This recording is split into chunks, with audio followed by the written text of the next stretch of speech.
Good morning प्यारे बच्चों। आज हम करेंगे हमारी मैथ्स की वर्कशीट नंबर 26 और हमारा आज का टॉपिक है दूरी सूत्र के अनुप्रयोग। अनुप्रयोग मीन्स एप्लीकेशंस कि हम दूरी सूत्र को कैसे यूज़ कर सकते हैं। सबसे पहले याद कीजिए और बताइए जो आपने पिछली वर्कशीट में सीखा है उससे आपने याद करना है। वर्कशीट नंबर 25 में आपने जो सीखा है उसी को आपने यहाँ यूज़ करते हुए आंसर बताना है। बिंदुओं P x1 y1 और Q x2 y2 के बीच की दूरी D बराबर डैश होती है। यहाँ आपको दो बिंदु दिए हुए हैं और उन दोनों बिंदुओं के निर्देशांक दिए हुए हैं और आपको उनके बीच की दूरी निकालनी है। तो दूरी निकालने के लिए हम क्या करेंगे, हम दूरी सूत्र का प्रयोग करेंगे और हमारा दूरी सूत्र क्या है, वर्गमूल में x2 माइनस x1 का whole square plus y2 minus y1 का होल स्क्वायर। तो हमने सीखा था d बराबर है वर्गमूल में x2 माइनस x1 का whole square plus y2 minus y1 का होल स्क्वायर। इसी तरीके से पॉइंट नंबर 2 में हमसे कहा गया है बिंदु P x y जिसके निर्देशांक है कि मूल बिंदु O 0 0 से दूरी। तो वो हमने कौन सा फॉर्मूला सीखा था, हमने सीखा था कि अगर कभी मूल बिंदु से दूरी निकालनी होती है तो हम फॉर्मूले में लिख देंगे x square plus y square, x का स्क्वायर प्लस वाई का स्क्वायर, क्योंकि इसमें हमारा x1 y1 0 0 हो जाता है। तो इसीलिए हमारा फॉर्मूला क्या बन जाएगा मूल बिंदु से दूरी के लिए, x square plus y square. अब इसके बाद आपसे पूछा जाता है कि क्या दो से अधिक बिंदु लेने पर दूरी सूत्र का प्रयोग किया जा सकता है। हाँ, बिल्कुल किया जा सकता है। आज की इस वर्कशीट में हमारे पास तीन स्थितियाँ हैं, तीन सिचुएशंस हैं जिनको हम बारी बारी से डिस्कस करेंगे। सबसे पहली स्थिति है समदूरस्थ बिंदु।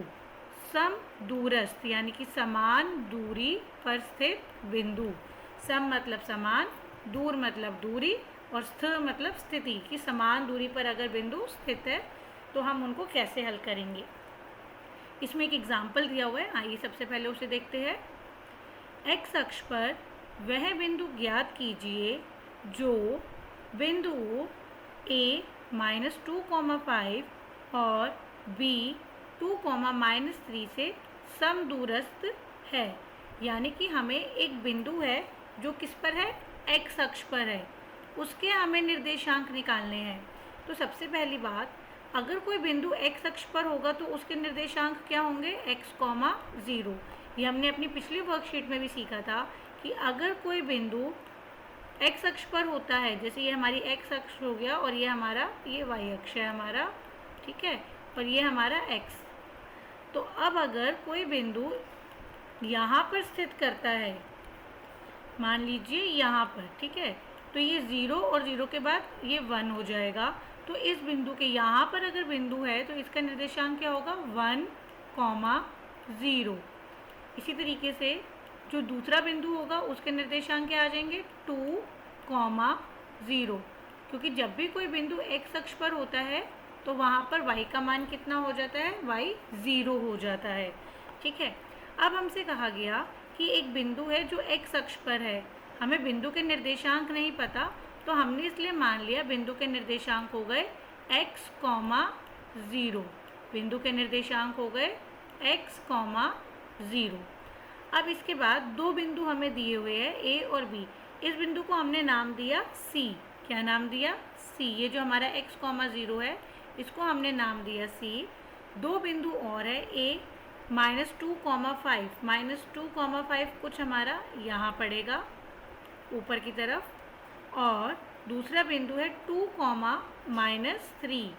2, -3।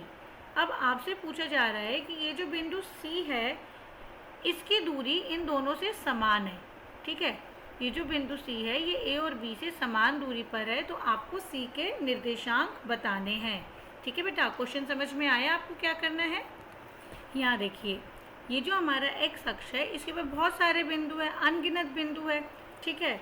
अब हमसे कहा गया दो बिंदु, A है हमारा -2,5। अब -2 ये रहा और 5 यहाँ ऊपर, यानी कि यहाँ पे कहीं हमारा इस जगह पर, ठीक है, ये हमारा हो गया बिंदु A। और जो हमारा बिंदु बी है 2, -3, एक्स एक्सिस पर 2 देखा और वाई पर हमने 3 देखा, यहाँ कहीं पे हमारा बिंदु बी है। अब हमें कहा गया कि ये जो हमारी एक्स एक्सिस है, एक्स अक्ष है, इसके ऊपर आप बिंदु ढूंढिए जिसकी दूरी ए और बी से समान हो। हम नहीं जानते वो बिंदु कहाँ पर है, वो कहीं भी हो सकता है, तो हमने बिंदु के निर्देशांक ले लिए x, 0। अब वो बिंदु इस एक्सिस पे जहाँ कहीं भी है उसकी दूरी ए से और बी से बराबर है, यानी कि AC बराबर है BC के। ठीक है, तो अब हम दूरी सूत्र का प्रयोग करेंगे। दूरी सूत्र क्या कहता है? AC, अगर पहले आप AC के लिए निकालेंगे, दूरी सूत्र था हमारा दूरी सूत्र था D बराबर x2 - x1 का whole square plus y2 - y1 का होल स्क्वायर। तो जब हम AC निकालेंगे, AC दूरी हमें ज्ञात करनी होगी, तो हमारा x1 हो जाएगा -2 और y1 हो जाएगा 5, पर x2 कितना हो जाएगा? x, 0। ठीक है बेटा, x2 हो जाएगा हमारा x और y2 हो जाएगा हमारा 0।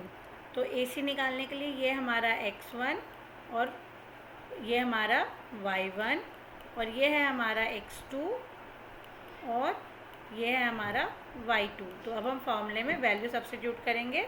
ठीक है ना, फॉर्मूला है x2, यानी कि x2 की जगह आ गया x, माइनस लिखना था लेकिन x1 की जगह भी क्या है? माइनस, तो माइनस माइनस क्या हो गया? प्लस हो गया। ठीक है, x + 2 का होल स्क्वायर हो गया, प्लस y2 की जगह आ गया 0 माइनस y1 की जगह हमने लिखा 5, इसका होल स्क्वायर बराबर।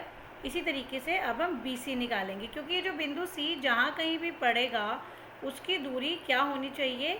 A से लेकर C तक की दूरी और B से लेकर C तक की दूरी कैसी थी? बराबर। ये हमें क्वेश्चन में कहा गया है कि ये दूरी हमारी बराबर है। क्योंकि बिंदु C x अक्ष पर था, इसलिए आपने इसके निर्देशांक लिए x, 0। इसीलिए आपने पहले A से C तक की दूरी निकाली और फिर आप B से C तक की दूरी निकाल रहे हो, और दोनों के बीच में कौन सा निशान लगाओगे? बराबर का, क्योंकि क्वेश्चन में शब्द दिया हुआ है समदूरस्थ। अब दोनों तरफ ही वर्गमूल है, तो वर्गमूल से वर्गमूल हट जाएगा, कैंसिल हो जाएगा। और अब ये x + 2 का होल स्क्वायर, इसको आप कौन से फॉर्मूले से खोलोगे? इसको आप a + b के होल स्क्वायर के फॉर्मूले से खोलोगे। a + b का होल स्क्वायर किसके बराबर होता है? a + b का होल स्क्वायर बराबर है a² + 2ab + b²। तो यहाँ पर a की जगह हम लिख देंगे x², ठीक है, प्लस 2ab, यानी कि 2 × x × 2, तो 2 दूनी 4x, प्लस b² यानी कि 2 का वर्ग आ गया कितना? 4, प्लस -5 का वर्ग कितना हो जाएगा? 25। इसी तरीके से यहाँ पर हम a - b का होल स्क्वायर से खोलेंगे, तो x² - 2ab यानी कि 2 दूनी 4x, प्लस b² यानी कि 2 का वर्ग हो गया 4, प्लस 3 में 0 जोड़ा तो 3 और 3 का वर्ग आ गया 9। अब ये x² और x² कैंसिल हो गया। इसी तरीके से प्लस का 4 और प्लस का 4 दोनों बराबर के अपोजिट साइड से कैंसिल हो गए, तो हमारे पास क्या बचा? 4x। ये माइनस का 4x इसके पास आएगा तो किसका हो जाएगा? प्लस का हो जाएगा, तो प्लस 4x। x वाले आप लेफ्ट साइड पर ले गए और संख्याएं आप राइट साइड पर ले गए, तो बराबर में आपके पास क्या बचा? 9, प्लस का 25 था, यहाँ आया तो माइनस का 25। 4x और 4x हो गया 8x, बराबर 25 में से 9 गए तो 16, बड़ी संख्या माइनस की है तो माइनस का 16, तो हमारा x का मान आया -16। ये 8 गुणा हो रहा था तो यहाँ इसके बटे में आ जाएगा। अब आप इसको काटोगे, 8 एकम 8, 8 दूनी 16, तो आपको x कितना मिला? -2। तो यानी कि जो हमारा बिंदु C है इसके निर्देशांक क्या होंगे? -2, 0। ये हमने निकाल लिया हमारे बिंदु C के निर्देशांक कि इस बिंदु से, ये जो बिंदु C है, इससे A तक की दूरी और बिंदु B यानी कि BC, ये दोनों दूरी क्या है? बराबर। बिंदु A और B बिंदु C से समदूरस्थ है, यानी कि समान दूरी पर है। ठीक है बेटा, आइए दूसरा उदाहरण देखते हैं। इसमें हमसे कहा गया है x तथा y में एक संबंध ज्ञात कीजिए ताकि बिंदु x, y बिंदुओं 3, 7 और 5, 4 से समदूरस्थ हो। जैसे पहले वाले क्वेश्चन में तो हमसे कहा गया था कि बिंदु x अक्ष पर है, बिंदु की हमें पोजीशन बता दी गई थी कि वो x अक्ष पर है, तो हमने उसके निर्देशांक x, 0 ले लिया था। परंतु अब हमें यहाँ पर बिंदु के निर्देशांक कुछ नहीं पता, वो बिंदु कहाँ पर है, हमें x, y ये निर्देशांक दिए गए हैं। ठीक है, अब हमने क्या करना है, इसकी दूरी इन दोनों बिंदुओं से क्या है, बराबर है। तो हमने माना ये जो बिंदु है इसका नाम, पहले तो हमने इसको दे दिया P, ठीक है, और इसको हमने नाम दिया M और इसको हमने नाम दिया N। समदूरस्थ है यानी कि P से लेकर M तक की दूरी और P से लेकर N तक की दूरी बराबर है, यानी कि एक बिंदु P हमारा यहाँ कहीं भी स्थित हो सकता है और दूसरा बिंदु M जो यहाँ पर है और तीसरा बिंदु N कुछ इस तरीके से मान लो यहाँ पर है। हमसे कहा गया P की दूरी M से और P की दूरी N, ये Pn और Pm ये कैसी है, बराबर दूरियां है। ठीक है, तो अब हम वही दूरी सूत्र का प्रयोग करते हुए Pm निकालेंगे और Pn निकालेंगे और दोनों को क्या करेंगे, बराबर, क्योंकि शब्द दिया हुआ है समदूरस्थ, समान दूरी। तो यहाँ पर हमने वापस फॉर्मूला लगाया अपना, फॉर्मूले को दोबारा से लिखिएगा। ठीक है, फिर आप वैल्यू सब्स्टिट्यूट करेंगे। यहाँ हमारा x1 कितना हो गया, x, ठीक है, y1 है हमारा y, और ये मेरा एक बार इसको हमने x2 लिया और हमने इसको एक बार y2 ले लिया। ठीक है ना, फिर फॉर्मूले आपने रखेंगे 3 माइनस एक्स का whole square plus 7 minus y का होल स्क्वायर। इसी तरीके से 5 माइनस एक्स का whole square plus 4 minus y का होल स्क्वायर। वापस दोनों तरफ वर्गमूल है तो वर्गमूल से वर्गमूल हट जाएगा और इसे आप a माइनस बी के होल स्क्वायर से खोलेंगे तो ये हो जाएगा a स्क्वायर, यानी कि 3 का वर्ग कितना हो गया, 9 माइनस 2ab यानी कि 2 तिया 6x, 2 ये आगे 2 तिया 6x तो 6x प्लस बी स्क्वायर यानी कि x का स्क्वायर, प्लस है तो प्लस।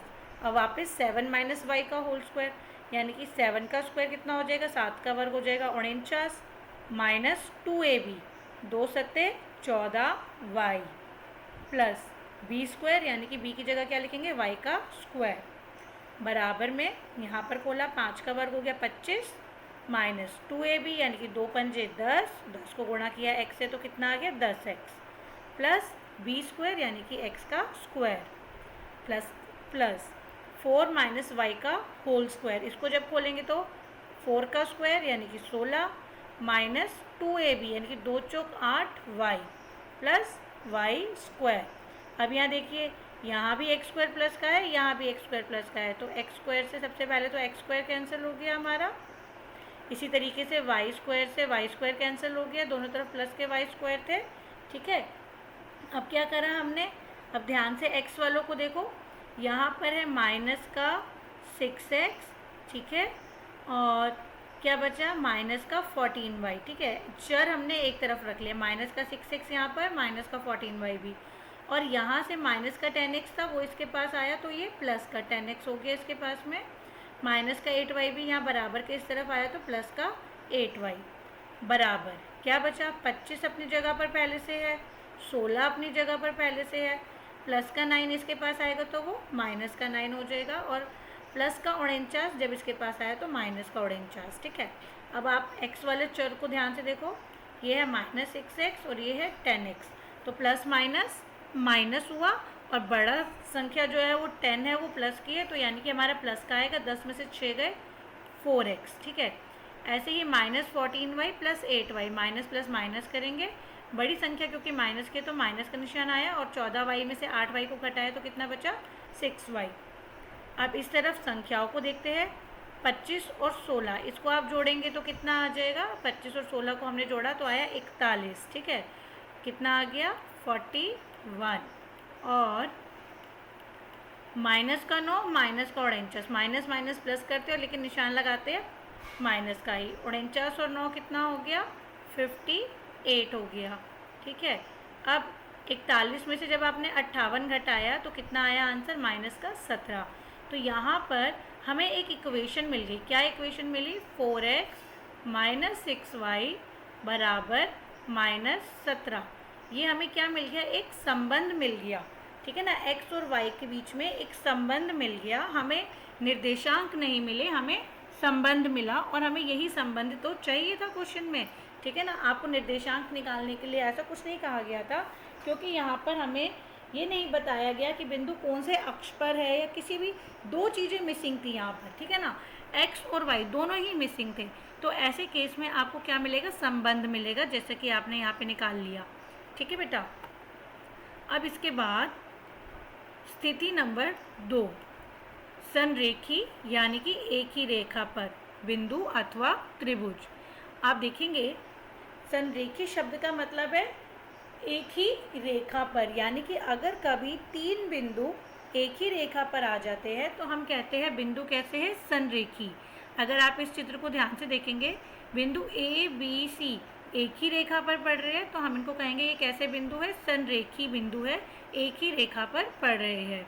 तो जब ये एक ही रेखा पर अगर बिंदु पड़ते हैं तो हम दूरी देखते हैं, ए बी, ठीक है, ए से लेकर बी तक की दूरी। अगर इसके अंदर मैं बी से लेकर सी तक की दूरी को भी जोड़ दूँ, ठीक है ना, तो ये पूरा का पूरा किसके बराबर आ जाएगा, ए सी के। मान लीजिए आप अपने घर से अपने स्कूल तक जाते हो, ठीक है, आपका जो घर का डिस्टेंस है स्कूल से वो है 2 किलोमीटर, लेकिन शाम को छुट्टी के बाद आपको मार्केट जाना था किसी काम से, और मार्केट आपके घर से है 3 किलोमीटर, स्कूल से जो है कितनी दूर है, 3 किलोमीटर। तो यानी कि जब यहाँ से आपको घर जाना पड़ा तो टोटल आपको कितनी दूरी तय करनी पड़ेगी, 5 किलोमीटर, ठीक है ना। यानी कि ए से बी तक की दूरी 2, बी से सी तक की दूरी 3। अगर आप इन दोनों दूरी को प्लस करते हो तो आपको कौन सी दूरी मिल गई, ए सी, आपको ये पूरा ए सी मिल गया। तो अगर कभी भी आप देखोगे आपने दूरी ए बी निकाली दूरी सूत्र से, दूरी बी सी निकाली दूरी सूत्र से, अगर वो ए सी के बराबर आएगी तो आप कहोगे कि तीनों बिंदु क्या है, संरेखी है। ठीक है। अब तीन बिंदु त्रिभुज कैसे बनाते हैं, ये हमने 8वीं क्लास में ही पढ़ा था कि त्रिभुज कब बन सकता है, कब संभव हो सकता है, जब दो भुजाओं का योग तीसरी भुजा से बड़ा हो। यानी कि आप त्रिभुज की तीनों भुजाओं की लंबाइयाँ निकालिए, ठीक है, और फिर कोई सी भी दो भुजाओं को आप प्लस करिए, उसका योग तीसरी भुजा से हमेशा बड़ा आना चाहिए। अगर तीसरी भुजा से बड़ा आएगा तभी त्रिभुज संभव है। ठीक है बेटा। अब यहाँ पे हमें एक उदाहरण नंबर 3 दिया हुआ है जिसमें कहा गया है बिंदुओं P 2,-5, T 3,0 और Q -6,-1 से बनने वाले त्रिभुज का प्रकार बताइए। यहाँ आपको तीन बिंदुओं के निर्देशांक दिए हुए हैं और फिर आपसे कहा गया है कि इनसे जो बन रहा है त्रिभुज उसका प्रकार आपको बताना है। तो सबसे पहले हम एक त्रिभुज बनाएंगे, ठीक है। इसके शीर्ष हो गए P, T, Q। आप इनके निर्देशांक लिखेंगे ब्रैकेट में। निर्देशांक लिखने के बाद आपसे कहा गया है प्रकार बताना है। त्रिभुज कितने प्रकार के होते हैं? त्रिभुज को अगर हम भुजाओं के आधार पर वर्गीकृत करें तो 3 प्रकार के होते हैं। कि अगर तीनों भुजाओं की लंबाई बराबर आ गई तो वो कैसा त्रिभुज होगा? समबाहु त्रिभुज। अगर दो भुजाओं का माप बराबर आएगा तो वो होगा समद्विबाहु त्रिभुज। और अगर तीनों भुजाओं का माप अलग अलग आ जाएगा तो वो विषमबाहु त्रिभुज कहलाएगा। ठीक है। तो सबसे पहले हम भुजाओं का हमें यहाँ पर माप निकालना है, यानी कि ये जो PT ये दूरी ही तो है। किसी त्रिभुज की भुजा की लंबाई यानी कि शीर्ष P से शीर्ष T तक के बीच की दूरी हमें निकालनी है।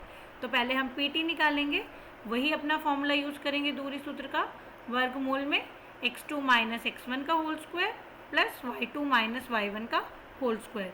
जब भी आप दूरी सूत्र लिखेंगे बेटा तो पहले सूत्र लिखिए और ये जो आपके निर्देशांक है ना इनके ऊपर आप लिखिए कि ये मेरा x1 है और ये मेरा y1 है। इसको लिखने से क्या होता है कि आप कभी भी गलत वैल्यू सब्स्टिट्यूट नहीं करते हो। आपका जो वैल्यू सब्स्टिट्यूशन का काम होता है वो एकदम ठीक होता है। ठीक है। तो अब मुझे करना है x2 - x1 यानी कि 3, ये मैंने लिया 3 -2 का होल स्क्वायर प्लस 0 माइनस था लेकिन यहाँ भी माइनस का 5 है तो माइनस प्लस का 5, ठीक है, इसका होल स्क्वायर। तो ये किसके बराबर आ गया? 3 में से 2 गया तो 1 का वर्ग प्लस 5 का वर्ग, 1 का वर्ग हो गया 1 और 5 का वर्ग आया 26, यानी कि वर्गमूल में 26। ठीक है। आप चाहो तो इसको दशमलव में भी लिख सकते हो। वर्गमूल 26 बराबर होता है 5.09 के। इसी तरीके से आप TQ की निकालोगे। जब आप TQ के लिए निकालोगे तब आप इसको x1 y1 मान लो और ये आपका x2 y2 हो जाएगा। तो ये हो गया -6 -3 का होल स्क्वायर प्लस -1 -0 का whole square, minus minus plus हो गया, -9 हो गया, प्लस -1 का होल स्क्वायर। कभी भी आप माइनस वाली संख्या का वर्ग करते हो तो उत्तर हमेशा प्लस में आता है। तो 9 निम 81 प्लस 1 का वर्ग 1 ही हो गया, तो आपका आंसर आया वर्गमूल में 82, जो किसके इक्वल है 9.05 के। इसी तरीके से आप क्यूपी भुजा के लिए भी निकालोगे। ठीक है, दूरी सूत्र का प्रयोग करा वापस। अब आपने इसको x1 माना, इसको y1 माना, इसको x2 माना और y2 माना, और वैल्यू सब्स्टिट्यूट करके आपने क्यूपी भी निकाल लिया। तो हमने देखा हमारी तीनों भुजाओं का माप अलग अलग आ रहा है, तीनों भुजाएं बराबर नहीं हैं, तो हम कहेंगे ये किस तरीके का त्रिभुज है, ये एक विषम बाहु त्रिभुज है। कैसा त्रिभुज है, ये एक विषम बाहु त्रिभुज है। ठीक है बच्चे। अब इसके बाद हमें दी हुई है स्थिति नंबर 3, 4 बिंदुओं से बना चतुर्भुज। अब मान लीजिए आपको 4 बिंदु दे दिए गए A B C D। जब भी कभी आप 4 बिंदु को जोड़ोगे, ठीक है, तो आपको क्या मिल सकता है, आपको एक चतुर्भुज मिलेगा। अब चतुर्भुज भी बहुत प्रकार के होते हैं, तो अगर हम उस चतुर्भुज की चारों भुजाओं का माप हमें पता हो, ठीक है ना, अगर हम दूरी सूत्र से चारों भुजाओं का माप निकाल ले और हम देखें कि चारों भुजाएं बराबर आ रही है और उसके विकर्ण भी बराबर आ रहे हैं, तो वो क्या आकृति बनेगी, वो वर्ग बनेगा। तो अगर कभी भी हमें चारों भुजाएं, जैसे ये ए से लेकर बी तक की दूरी, बी से सी तक की दूरी, सी से डी तक की दूरी और डी ए, अगर हम ये चारों दूरी सूत्र से निकाल ले दूरियां और हम पाए कि ये दूरियां बराबर है, साथ में ये जो ए सी और बी डी, यानी कि ए से सी तक अगर मैं जोड़ूं और मैं बी को डी से जोड़ूं, ये मेरे क्या बन रहे हैं, विकर्ण। अगर ये मेरे विकर्ण भी बराबर आते हैं तो हम कहेंगे कि ये 4 बिंदु कौन सी आकृति बना रहे हैं, ये 4 बिंदु वर्ग बना रहे हैं। लेकिन अगर हम देखें कि चारों भुजाएं तो बराबर आ गई, ठीक है ना, ये वाली भुजा, ये चारों भुजाएं तो हमारी बराबर आ रही है, लेकिन इसके जो विकर्ण हैं इनकी लंबाइयाँ बराबर नहीं आ रही, तो हम कहेंगे हमने कौन सी आकृति मिलेगी, हमें एक समचतुर्भुज मिलेगा। ठीक है बेटा। और इसी तरीके से ये भी पॉसिबल है कि जब हम चारों दूरी निकालें, हम देखें ए बी की लंबाई बराबर आ रही है सी डी की लंबाई के, और बी सी की लंबाई बराबर आ रही है ए डी के, यानी कि आमने सामने की भुजाएं बराबर आ रही है, तो कैसी आकृति हो गई, वो आयत हो गई। ठीक है ना। और साथ में हमने देखा हमारे विकर्ण भी बराबर आ रहे हैं, यानी कि आमने सामने की भुजाएं और विकर्ण अगर बराबर आएंगे तो हम कहेंगे कि हमारी आकृति क्या बनेगी, आयत। लेकिन अगर विकर्ण बराबर नहीं आएंगे तो हम कहेंगे आकृति क्या है, आकृति समांतर चतुर्भुज है। तो ये पॉइंट्स आपको याद रखने हैं कि किस तरीके से आप 4 बिंदुओं से बने हुए चतुर्भुज को वर्गीकृत कर सकते हो, उसका नाम बता सकते हो। ठीक है बेटा। अब इसके बाद आपको कुछ 3 प्रश्न यहाँ दिए गए हैं। पहला प्रश्न है, निर्धारित कीजिए कि क्या बिंदु -4,3, 0,3 और 2,3 संरेखी है। तो इसमें सबसे पहले आप इनको नाम दे दो। ये आपका बिंदु ए हो गया, ये बिंदु बी हो गया और ये बिंदु सी हो गया। ठीक है। तो हमने देखा था अगर बिंदु संरेखी होते हैं तो A B plus B C बराबर होता है ए सी को। ये फॉर्मूला अभी हमने ऊपर पढ़ा था कि अगर संरेखी होगा तो A B plus B C बराबर है ए सी के। तो सबसे पहले आप ए बी निकालेंगे, ठीक है, ये x1 हो जाएगा, y1 हो जाएगा, x2 हो जाएगा, y2 हो जाएगा। दूरी सूत्र का प्रयोग करके आप ए बी निकालिए, फिर दूरी सूत्र का प्रयोग करके आप बी सी निकालिए और दोनों को प्लस करिए। इसके बाद दूरी सूत्र से ही आप ए सी को निकालिए और चेक करिए कि क्या दोनों का योगफल ए सी के बराबर आ रहा है। अगर बराबर आ रहा है तो हम लिखेंगे कि बिंदु संरेखी है। ठीक है बेटा। इसी तरीके से प्रश्न नंबर 2, जिसमें आपको कहा गया बिंदुओं -8,5 और x अक्ष के बीच की दूरी बतानी है आपको। ठीक है ना। तो ये तो बहुत सिंपल है। यहाँ देखिए, ये आपका x अक्ष अगर हम बना लेते हैं इस तरीके से, ये हमारा y अक्ष हो गया, -8 कुछ इस तरफ पड़ेगा और 5 प्लस का है, यानी कि यहाँ ऊपर की तरफ हमारा यहाँ कहीं हमारा बिंदु है। तो आपको ये दूरी बतानी है। ये दूरी कितनी है, ये दूरी 5 मात्रक है। ठीक है ना। हमने बिंदु की पोजीशन को देखा, यहाँ -8 है अगर मेरा, ठीक है, और ये मेरा y यहाँ ऊपर तक यहाँ बिंदु है, तो दूरी कितनी हो गई? 5 मात्रक, ठीक है बेटा। इसी तरीके से प्रश्न नंबर 3 है, बिंदुओं -9,1, -6,4, 0,2 और -3, -1 से बनने वाले चतुर्भुज यदि कोई है का प्रकार बताइए। तो सबसे पहले आपको यहाँ पर दो चीज़ें हैं कि हो सकता है चतुर्भुज बने और हो सकता है चतुर्भुज ना बने, ये भी पॉसिबल है। तभी आपसे कहा गया बिंदुओं की संरेखिकता की जांच कीजिए। यानी कि सबसे पहले तो आपने इनको नाम दे दिया A, B, C, D, फिर आप दूरी निकालिए AB, BC, CD, ठीक है। इस तरीके से जब आप दूरी निकालेंगे तो आप संरेखिकता की जांच कीजिए कि क्या ये चारों बिंदु कहीं एक ही लाइन पर तो नहीं आ रहे। अगर चार बिंदु A, B, C, D, ठीक है, आपने A से लेकर B तक की दूरी निकाली, फिर आपने BC निकाला, फिर आपने CD निकाला। अगर ये दूरी बराबर आ रही है AD के, तो इसका मतलब बिंदु क्या हो गए हमारे? संरेखी हो गए, ठीक है ना। और अगर ये चारों की दूरी AD के बराबर नहीं आ रही तो संभवतः यहाँ पर हमारा एक चतुर्भुज बन सकता है।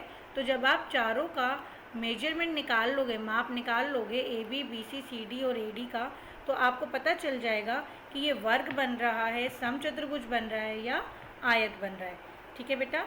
आज जब आप वर्कशीट करेंगे तो सबसे पहले आपने ये जो याद करने वाले दो बिंदु है, ये जो फॉर्मूले हैं इनको लिखना है। स्थिति 1 में जो आपको दो एग्जाम्पल दिए गए हैं इन्हें लिखना है। फिर स्थिति 2 में जो आपको दिया हुआ है संरेखी के लिए कंडीशन, इसको लिखना है, याद रखना है इसको, और त्रिभुज की कंडीशन भी लिखनी है। फिर आप उदाहरण नंबर 3 करेंगे और फिर उसके बाद स्थिति नंबर 3 पर आएंगे, और ये बहुत इम्पॉर्टेंट है, इसको आपने नोट डाउन करना है, ठीक है बच्चे। इसके बाद आपको ये 3 प्रश्न अपने आप हल करने हैं। आई होप आपको आज की वर्कशीट समझ में आ गई है। आज की वर्कशीट में बेटा बहुत सारे पॉइंट्स है, ये कोई छोटी वर्कशीट नहीं है, बहुत कुछ है, तो समझ कर आराम से इसको करिएगा, ठीक है बच्चे। कोई परेशानी हो तो आप कमेंट सेक्शन में लिख सकते हैं। वीडियो अगर पसंद आए हो तो इसे लाइक करिएगा और मेरे चैनल को सब्सक्राइब करिएगा। Thank you so much.